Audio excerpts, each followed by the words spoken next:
மது போதையில கொடுமைப்படுத்தின கணவரை மனைவியே கொலை செஞ்சதா சொல்லப்படக்கூடிய சம்பவம் பெரும் அதிர்ச்சியும் பரபரப்பையும் ஏற்படுத்தியிருக்கு.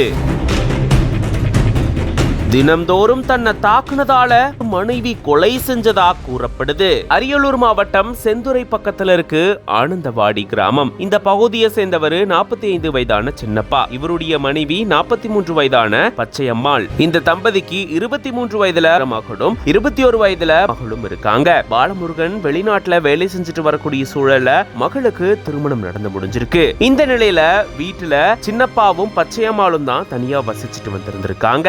ஆனா சின்னப்பா தினம்தோறும் மது போதையில பச்சையம்மாள கொடுமைப்படுத்திட்டு வந்ததா கூறப்படுது. இந்த நிலையில தான் சம்பவத்தன்னைக்கு மது போதையில இருந்த சின்னப்பா தன்னுடைய மனைவி கிட்டையும் மகள் கிட்டையும் தகராறுல ஈடுபட்டதா கூறப்படுது. அதை தொடர்ந்து 2 பேருமே வீட்டை விட்டு வெளியேறினதா சொல்லப்படக்கூடிய நிலையில தான் அடுத்த நாள் சின்னப்பா உயிரிழந்து கிடந்ததா கூறப்படுது. இது தொடர்பா இரும்புலிக்குறிச்சி போலீசாருக்கு தகவல் தெரிவிக்கப்பட்டிருக்கு. போலீசார் விரைந்து வந்து உயிரிழந்த சின்னப்பாவுடைய உடலை கைப்பற்றி பிரேத பரிசோதனைக்காக அரியலூர் மருத்துவக் கல்லூரி மருத்துவமனைக்கு அனுப்பி வச்சிருக்காங்க. மேலும் சின்னப்பாவுடைய மனைவி பச்சையம்மாள் கிட்ட போலீசார் மேற்கொண்ட விசாரணையில தான் திடுக்கிடும் தகவல் வெளிவந்திருக்கு. மது போதையில அடிக்கடி தொந்தரவு செஞ்சுட்டு வந்ததாகவும் சம்பவத்தன்னைக்கும் இதே போல தொந்தரவு செஞ்சதாகவும் அதனால ஆத்திரத்துல தன்னுடைய கணவரை தான் கொலை செஞ்சேன் அப்படின்னு மனைவி பச்சையம்மாள் போலீசார் விசாரணையில சொன்னதா கூறப்படுது. மேலும் இவங்க கொலை செஞ்சதாகவும் கூறப்படுது. இதை தொடர்ந்து பச்சையம்மாளை கைது செஞ்சு போலீசார் மேலும் விசாரணையில